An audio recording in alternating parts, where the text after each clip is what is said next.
Welcome to the Boston Art Podcast, Boston's premier art podcast, where we talk art, culture, and philosophy. My name is Theodore Earthworms. And I am Brian Huntress. Welcome to the show.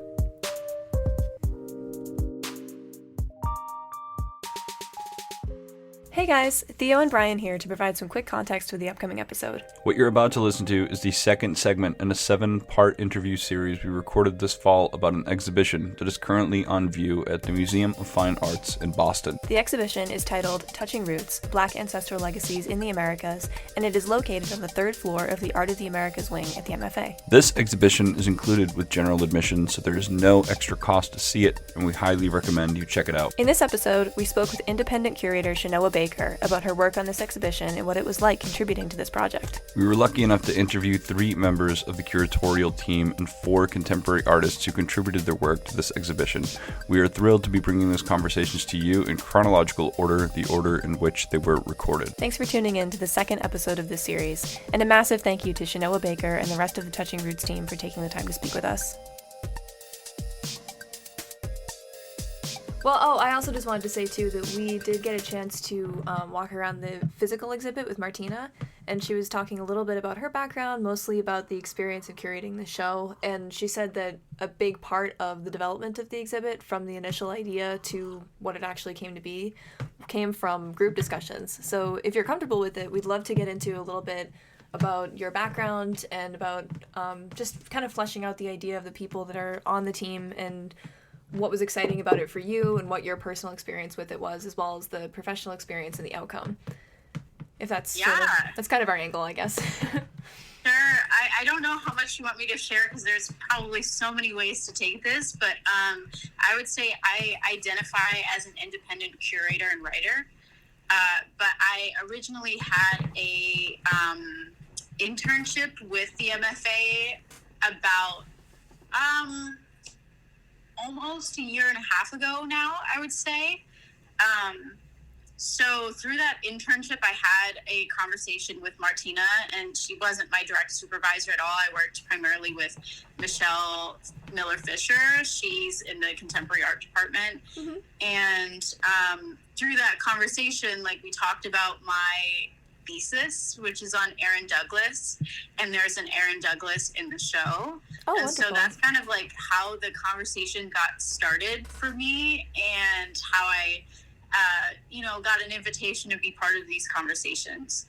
And so having these conversations, it first started out with myself, Dr. Kira Malika Daniels, Stephen Hamilton, and Napoleon Jones Henderson. And I would say they are a triumvirate of greats.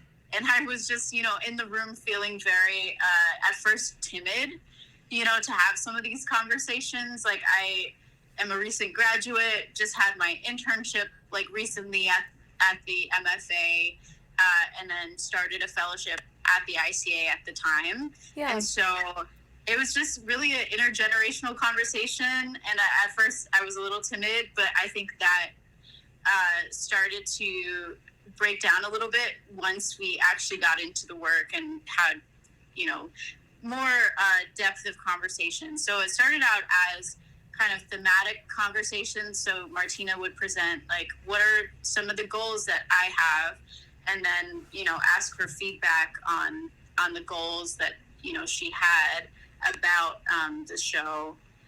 And then we had subsequent meetings about the floor plan and giving advice on different pairings. If we liked how the themes were articulated, we had one session where we talked about language a lot, and specifically the title of the show. The title of the show completely changed due to our conversations, which I can also get into a little bit too. But that was kind of the nature of the conversations. It was very egalitarian, sitting at a table, all of us having an equal voice in, it felt like, decision making, which was really nice. And occasionally we would go into the galleries and we talked about a Lois Mailloux Jones work, one of the sessions, and we're just chatting about it as we're looking at the work in person. That sounds like an incredible experience. That sounds really collaborative and exciting. Could you tell us a little bit too, when you were talking about the evolution of the exhibit and about the title specifically, I guess, like what did that look like? Like how did that, if you'd feel comfortable telling us, how did that grow and what were the reasons for it? Yeah, I would say at least I can only talk from my perspective and use I statements and, you know, how I felt about it. But I personally didn't feel like the original title captured what we were really trying to say about the show. Mm-hmm. It really felt like oftentimes when I read textbooks, like the kind of the black section, it felt like almost like demarcating it as other to me, right? So I was trying to figure out the language along with my cohort that would really capture the theme of the show and what we're trying to say with all of the artworks. And something that I did in my own personal process was I printed out like all of the images of the works in the show, and I started like laying them out on my studio apartment floor. And like it was just kind of a messy curatorial process. Like I'm like writing notes on it and trying to figure out what are the anchors for me. So like, you know, if there's going to be 3 works in the show, what are those that still tell the same story? And I started writing down like phrases and little things that I heard, like even on public transit on the way there, for the day that we talked about language. And we ultimately really settled on Touching Roots because it's a part of a title of a work by Ife Franklin, which is Ancient Voice Honoring Spirits Touching Roots. And we feel like her work really embodies all of what we were trying to say. Like, even though it tackles dealing with Pan-Africanism and leaning into ancestral understanding from a religious point of view, all of these works do it in a different way. So it could be through religion, through political discourse, or, you know, through responding to aesthetic position, like responding through like aesthetic conversations, if that makes sense. Like there's works that say like respond to like Cubism or different things that were othering African based traditions. And so all of these things kind of come together and really address Pan-Africanism in a way that we don't feel like is evolving or has an incline. Like it's been cyclical, like it's always been a conversation since being in the West through the transatlantic slave trade, of really grappling with this part of ourselves or identity. And for the listener, do you think that you could define Pan-Africanism? Yeah, I'm gonna try my best. I'm sure it's pretty a complex thing to discuss. Yeah. So it's the idea that people of African descent are all unified, and so there's many tentacles that are a part of that. Like it could be unified politically, it could be unified under like aesthetic traditions, it could be unified in terms of religion, just any way to really can reconnect with that ancestry that's shared. That's really interesting. Do you feel like what was this experience like for you, I guess, in terms of exploring that legacy? Like as a new curator, talking to these curators that have been, some of them in the Boston area, I believe, for a long period of time with long careers stretched ahead of them, and then also working with this work and the weight of the work and doing it for the Museum of Fine Arts. Like, what was that process like for you, and how did you relate to it in terms of like your career, talking about legacy and lineage and information passed down? It sounds like that would have been a pretty transformative experience. Yeah, it was very transformative for me, and I'm someone who's very cognizant about my positionality. So I would say, like, I'm originally not from Boston. I'm from Syracuse, New York. So okay. I know that a transplant, that's something I was, like, very aware of during this process. I identify as an African-American woman who is, you know, cis and straight, and all of these, you know, parts of my identity, I would say, are a fact and are all part of my perspective that I shared, and my age. My age has to do with that as well, in my early 20s. So yeah, I think I was just really thinking about all of those things and the legacy of the MFA. Like while I was interning there, I thought a lot about Dana C. Chandler and his manifesto kind of being rediscovered in the archive around the time I was interning. So there's this radical tradition that came before me, and there's like many, pillars of knowledge, I would say, here already in the community. One being Barry Gaither, like he joined during the opening and talked about the John Wilson Marquette that was Eternal Presence that opens the show. That's the large bronze head. Yes, the large bronze head. And like I'm just very aware of like that there's a lot of folks already here in the community, and I really want to uplift their voices and not just amplify my own. Interesting. And speaking about your own, like, it sounds like, you're in your early 20s and living in Boston. Like, it's, by all accounts, it seems like you're in a very awesome place and doing this, like, really amazing project. I'm curious to know if you'd be willing to talk about it. What brought you to this kind of work, and, like, what in, like, your younger years and maybe even your college years and beyond, like, what led you to want to be involved with museum work or even in a way kind of historical curation? Yeah, I think for me it shifted for me in undergrad. Like I was the type of person in high school who I had like 5 different career paths that I was considering. Like I at one point thought I would be like an American Sign Language interpreter or a nutritionist. Like there were just so many different ideas in high school, and I would say that I found my voice as a very introverted person. I found my voice through Model United Nations in high school. So I wanted to pursue a political science path.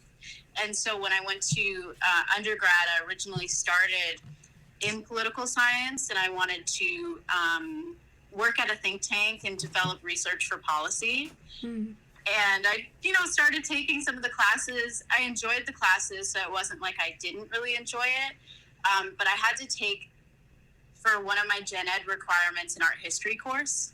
And it was a general, like, Western art history, like, I think it was, like, after 1400 to now, basically. And it really intrigued me, and I felt that it was a way of learning that I hadn't been exposed to before that really clicked for me. So I'm a combination learner of like visual, kinesthetic, auditory, all of those things like really help me and ground me. And so I really enjoyed the class, and it kind of shifted my path. And my degree ultimately ended up in cultural studies, but I minored in art history and museum studies. And a lot of my time was just spent with the African art collection at my undergrad at Chatham University, which is an 18th to 20th century African art collection. I would say that my same values that I had going in originally for a political science degree hasn't been lost. Like it just kind of translated into a new realm, into the arts and into history, I would also say.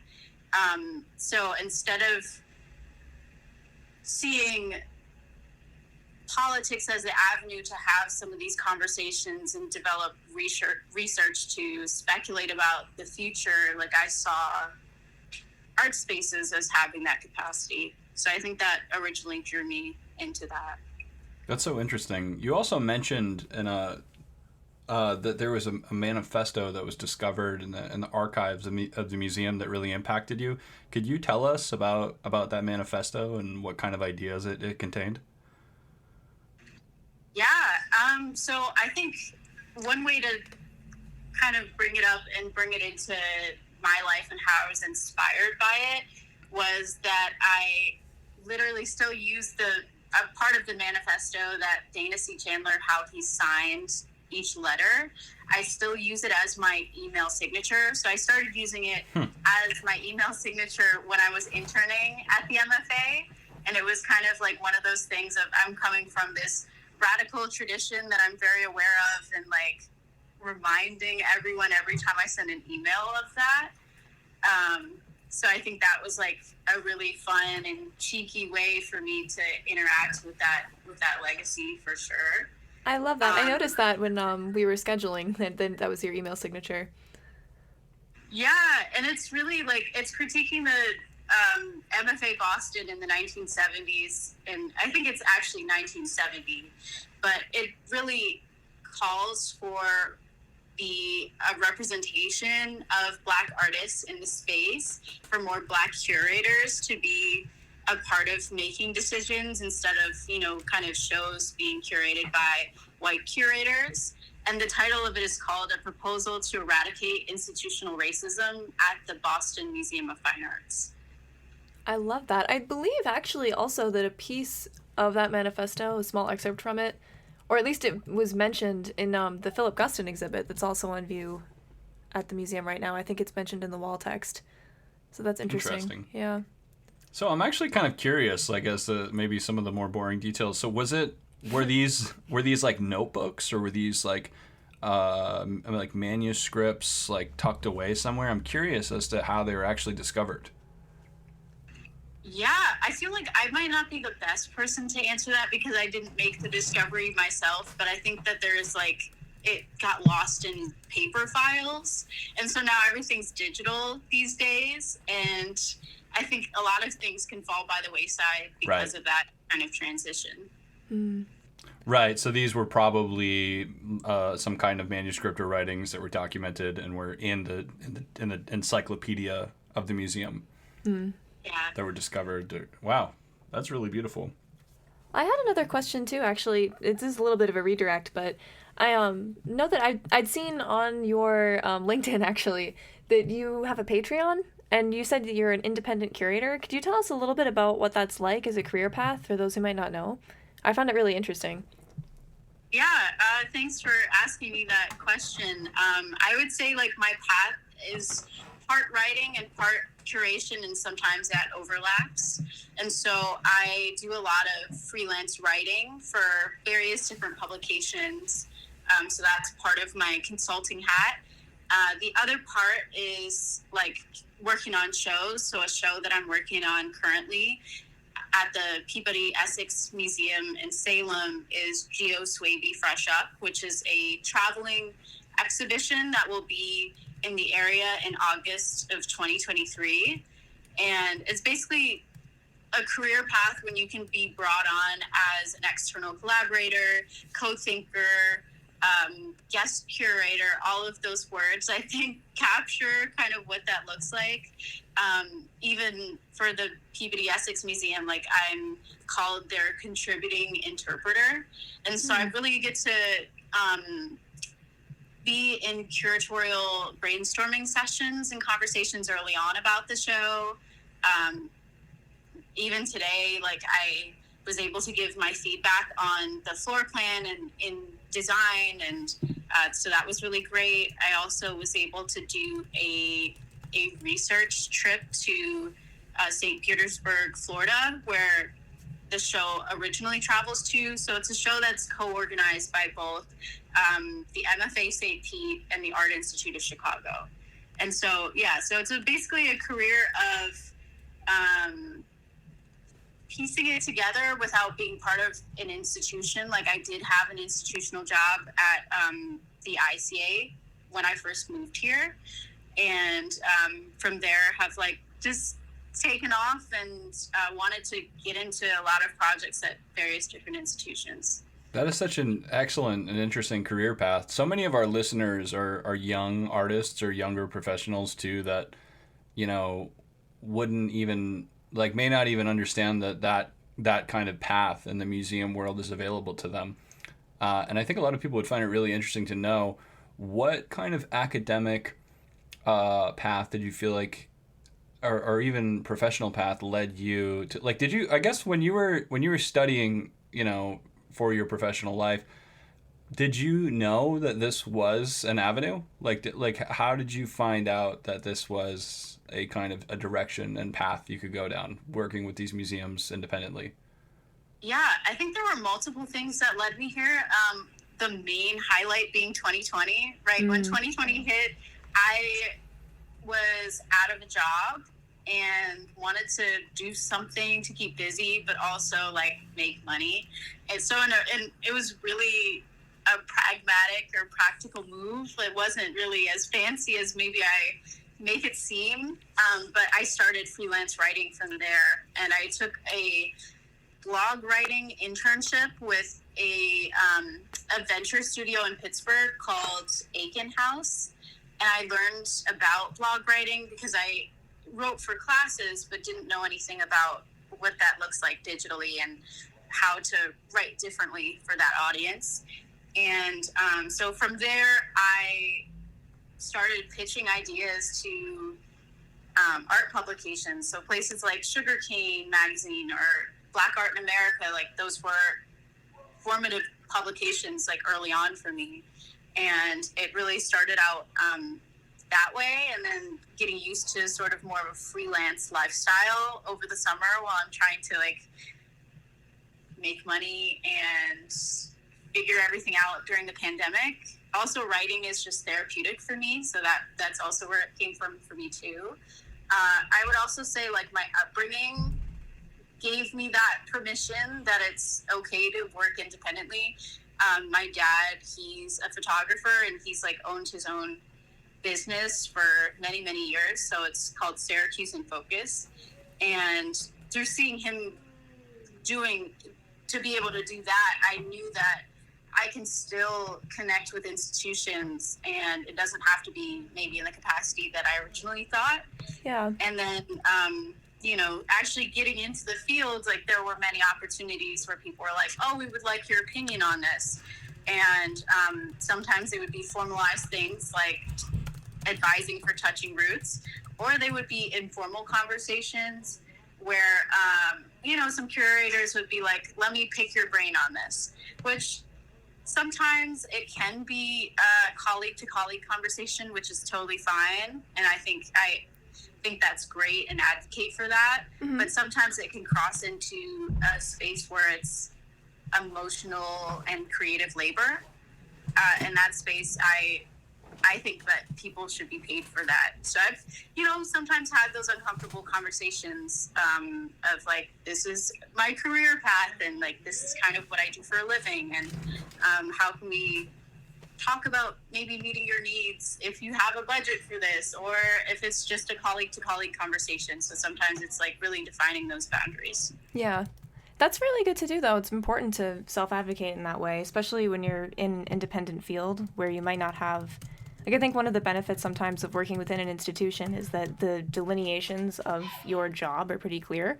Like, there's somebody who's been in the exact same role before, and there's somebody that might follow you after you're finished there, So kind of creating those boundaries for yourself and setting up what your job structure will be on your own. Part of that, what comes with that, is having to have those uncomfortable conversations, it seems. Having a lot of subliminal messages in it about history, about like thinking about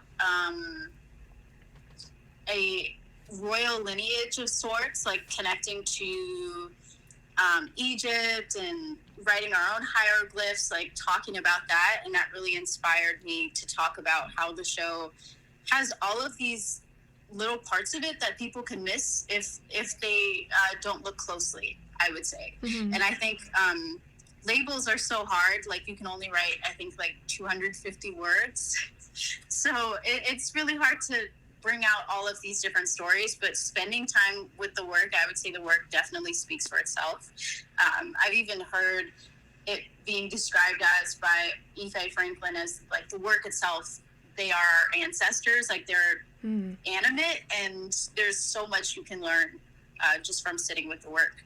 Another one was another talk had to do with Pan-Africanism and autoethnography. So this way finding work of studying yourself. And I think that particularly resonated with me because basically getting back to the content of the show, like it's mostly African-American artists. There are some artists from the Caribbean as well.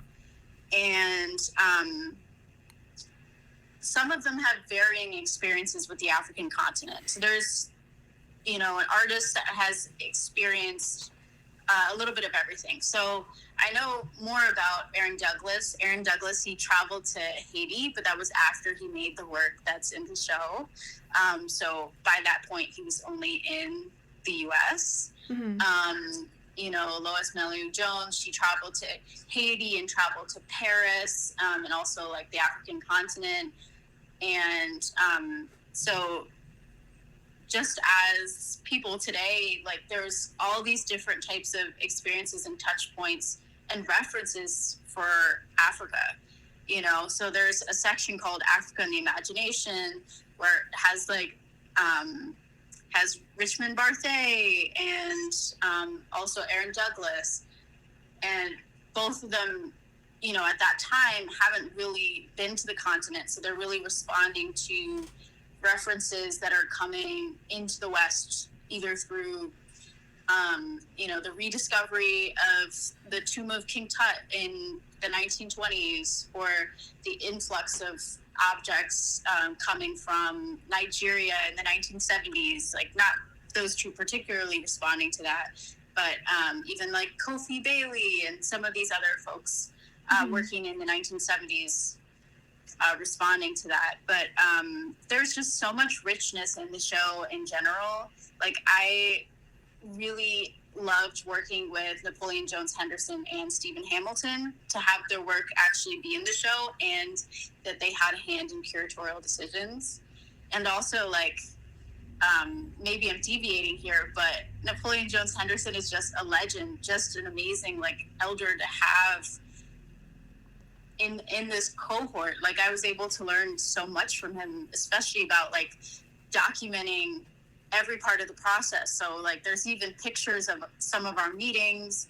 I would even take selfies in my outfits that I wore before our meetings, and really tried to document that moment as much as possible. So his work is also in the show, his work, Yeah. Tricky Slicky. Do you feel like this is the first time that the MFA Boston has done an initiative with this much, maybe about African art, with this much outreach to other consultants and curators in the city? I will say I can only speak from my experience. So from what I know from even Dana C. Chandler's manifesto, that there's still a lot to be done. And it seems like this outreach effort has been really great, really rewarding for me. But there's still, I think that it starts the conversation, but it doesn't end it. Mm-hmm. I would say as a consultant, this is something I think about a lot of. It's basically going in for a temporary amount of time and giving your opinion, and kind of that relationship in that way ending, which can feel kind of colonial, and I try as much as possible to decolonize that process. Mm-hmm. So that may look like bringing folks with me, or while I'm taking up that space, to really use it to not only amplify voices, but also just bring my authenticity into the space. So yeah, I think that's definitely,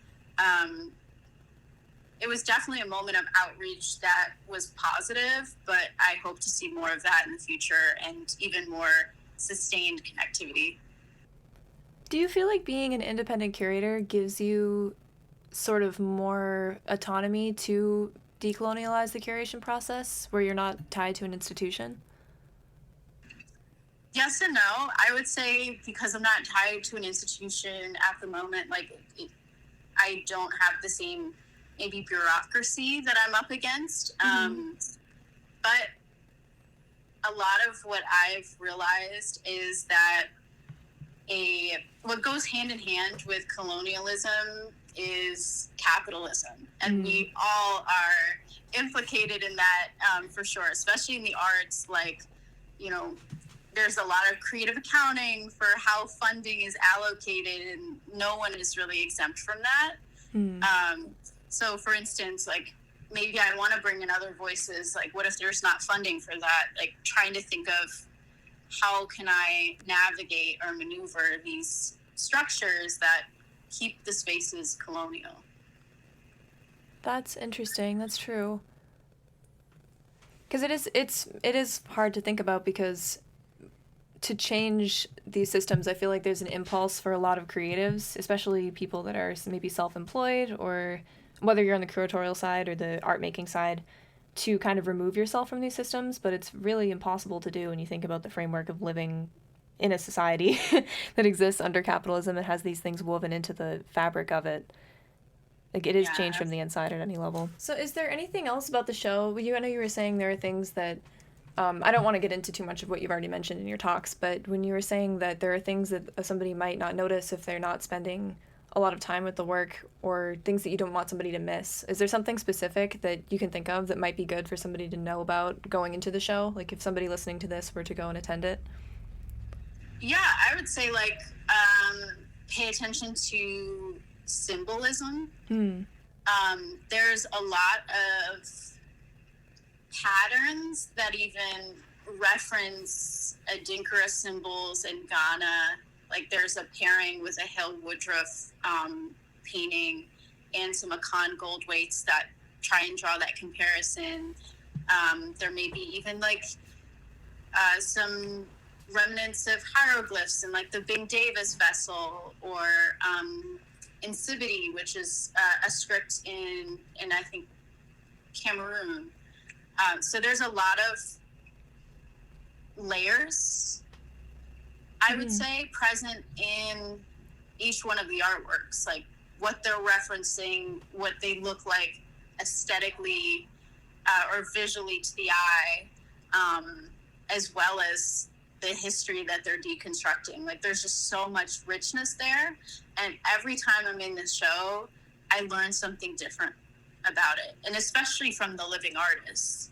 I've learned so much from Ife Franklin, seeing her, come in person, even from Brian McFarlane, like him coming in during the exhibition opening, and Karen Hampton, Stephen Hamilton, Napoleon Jones Henderson. There's just so much there, and each person, each artwork could be a library in itself. Yeah, we're very excited. We have some interviews coming up with some of those people that you mentioned, so we're very excited to talk to them as well and get as well-rounded of an idea of this exhibit as we can, kind of delve into it as much as we can with all the people involved that are willing to or able to speak with us. That should be pretty exciting. It must have been really magical too for the opening to happen, and to have like all these like powerful and legendary artists to be in the room with you guys. How was that experience, the opening? Was it just like, did it feel like, were you just trying to act like it was all normal and it was fun, or did you feel like there was a kind of magic in the room? Oh yeah, there definitely was magic in the room, I would say, and it was in between me fangirling and feeling just very humbled, like, to be in the space. Wow. I know that there was a time where, like, the head of the department, Ethan Lasser, like, he was like calling out like the collaborators, and it was just like, whoa, to be one of those people. Yeah, it was a great moment for me, for sure, and I just cherish that. Yeah. I guess I wonder too, and if this is too personal of a question, please don't feel obligated to answer, but I know you were saying earlier you identify as an African-American woman, and this show is largely about legacies passed down from this same shared experience of Pan-Africanism. Do you feel like there was an emotional level to curating this for you too, that you feel comfortable speaking on? Yeah, I would say, like, within my work, I've always been interested in my own subjectivity. Mm-hmm. So not objectivity, but subjectivity. And so I would say it's rewarding to me to have these types of connections to ancestry. And like, for example, this didn't really come out of the show directly, but later on, being connected to Ife Franklin, like, her and I talked really deeply about images and stories we have of previously enslaved ancestors, and just having that, like, really deep connection was really, really great. And it just, it felt like a space that I could be myself. Like sometimes I struggle with that in museum institutions because of its history, that as we've been talking about. And like I was just able to even express myself in my attire, which, I mean, it sounds so simple, but being able to wear like a head wrap or my bamboo earrings, like different things like that really made me feel at ease and a sense of belonging with my cohort that I've never felt in a museum before. So there's like a degree of like intimacy with that, like of being yourself and bringing how you present yourself to the world. But also talking about how I identify as an African-American woman, like there are still limitations to the show in ways where I feel like it could have still been better. Like there could have still been way more people to bring on. Like none of the cohort, none of us identify as African, meaning from the continent directly. Like we're all part of the diaspora. And so like, I think that would be an interesting perspective to highlight with as many people as possible, for sure. I even had, like during one of my talks, one of the visitors he asked me, where are the Haitian artists in the show? And like, that gave me pause because I was like, well, I mean, there was somebody who worked on the show who is Haitian, and Lois Mellieu Jones, she went to Haiti and was like super inspired by it. But you know, you're right. Like that's an area of growth, like an area we can definitely take notes. And I hope that the MFA really takes that to heart in the future, that you're, you know, not representing, like there's a lot of Haitian people in Boston that may not feel heard because of that curatorial decision. And that's interesting too, and important, I think, when you're framing it as an area of growth, because just because the exhibition has been completed and it's on display doesn't mean that there's not, like, the MFA as an institution isn't going anywhere, and that doesn't mean, like, there aren't shows that aren't going to follow. There are shows that will follow, I guess I should say. And remembering that feedback and folding that into the curatorial process going forward is how you get to those more, not well-rounded, because it's a very well-rounded show, but I guess you kind of complete that circle of making sure that you recognize as many people as you can by acknowledging areas where you may have fallen short in the past. But yeah, for sure. And I feel like a lot of curators are very, they pay attention to precedents in the field. And like, that's a big thing of like a show that's a precedent. And this is how shows will be from now on because of the show. And there's a lot of that happening. And so I hope that this is a moment that we not only think about the history of it, but also the future of, you know, completing it. Like you said, that was great. Yeah, that's wonderful. I think that wraps up most of the questions we had pre-prepared, but we also wanted to open the floor to you a little bit. And if there's anything else that you wanted to mention or that resonated with you that you wanted to bring up, we would love to hear about it. Yeah, I think that's it on my end. I think I shared everything. Well, I guess, too, as a final question, do you feel like for just the city of Boston or the average museum goer that's going to see this show, like, is there something, like, in your heart or on your mind that you hope that the average visitor will take away from the exhibit? I think what I want them to take away from the exhibit, instead of like a theme, would be just the feeling of belonging. Like after working on the show, like I invited like one of my friends to go see it, and she doesn't necessarily like, you know, go to museums that often, and my aunt who lives here. So just trying to spread the word about the show. And I just hope that if they don't remember anything that's up on the walls, that they just feel like they belong and that they feel heard. I think that for me is the most important. And that, you know, not just referencing that Black people feel heard and, you know, belong, but there's so many like universal themes that I feel like everybody can resonate with exploring identity. Yeah. It's interesting, too, when you mention, like, I feel like it's really easy to forget, as somebody involved in the arts, that there are people that maybe have never been to or don't see a reason for going to a museum on a Saturday, or, like, aren't going to gallery openings often. And it is really exciting to think about those people coming into the space and really resonating with the work.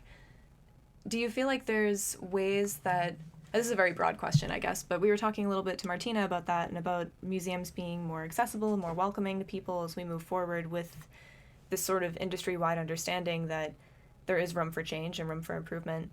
Are there things that you feel like museums could do better, or that you've seen museums do during your independent work, where it welcomes more people in that maybe haven't been going to institutions like that in the past, or ways that they can make those people feel more accepted or more likely to attend? Yeah, I think I know that all exhibitions now at the MFA are in Spanish, like they're bilingual Spanish and English. I think like maybe including more languages could be a way to draw a lot of people in. It's a hard question for me because after a certain point, I don't know when I'm no longer considered like a lay visitor, like just somebody who visits museums, now that it's like part of my career and my life. So it's really hard to think about like how to invite folks that wouldn't be what they do on a Saturday. That used to be me, but like now I'm in it and kind of like I'm immersed in it.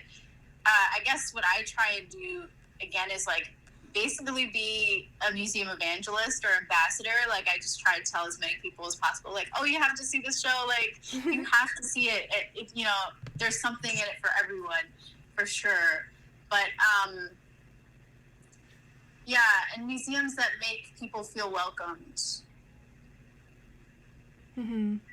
There's so many ways to take that. Maybe even having like docents or people who facilitate the conversations that are from the community. Like I think this isn't as tangible of a thing to say, but just valuing lived experience and not just like scholarly or curatorial experience. Yeah. Like I think that there's so much, like I can even say this, for example, I love going to museums with my parents or my grandparents because of what they say about it. Because they're not in museums. Like that's not their career path. Mm-hmm. And there's a wealth of knowledge that I can get from them. And there's this like reciprocity that happens. And so I think that would make museums more accessible. That's interesting. I like that as a response because I think it's so easy to get so wrapped up in, I work in museums as well, and it's so funny, like so many of the conversations that I have about museums and the museum field and how they can improve, we end up having them with other industry professionals. So it is really interesting to think about the perspectives of people that aren't thinking about this stuff all the time or aren't wrapped up in it every day because it's not maybe their career path. But those are, when you think about the average visitor, somebody who would come in and experience the show, that might be the person that you're looking at if you're looking at attendance records. You know, somebody who just came in to learn or to experience it without any kind of prior academic justification. You know what I mean? Yeah, and I definitely I love the idea of alternative exhibition spaces. Like spending my undergrad in Pittsburgh, that's what I was really accustomed to. And then coming here to Boston, it's very institutionalized. So there's definitely a shift.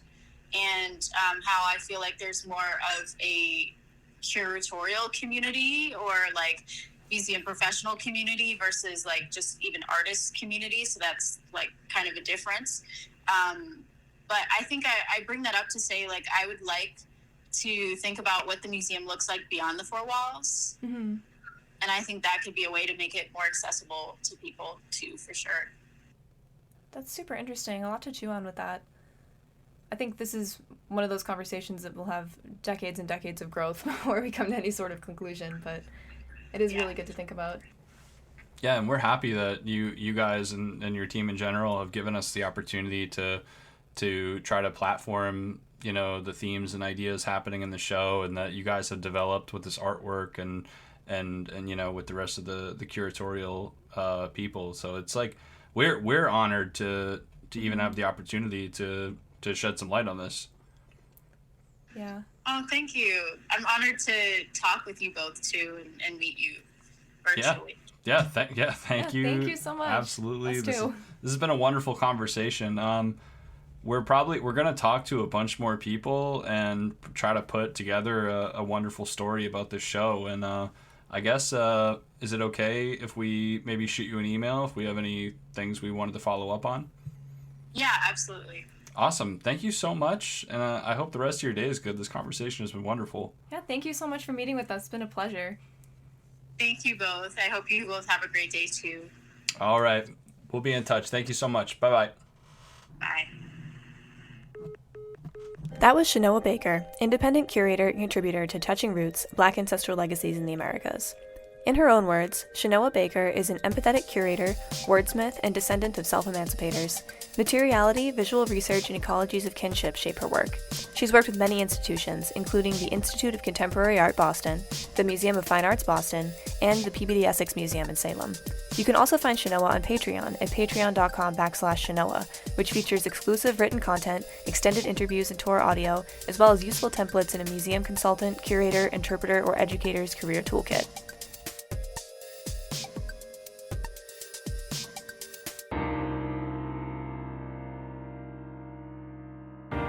Boston Art Podcast is an independent DIY production by Brian Huntress and Theodora Earthworms.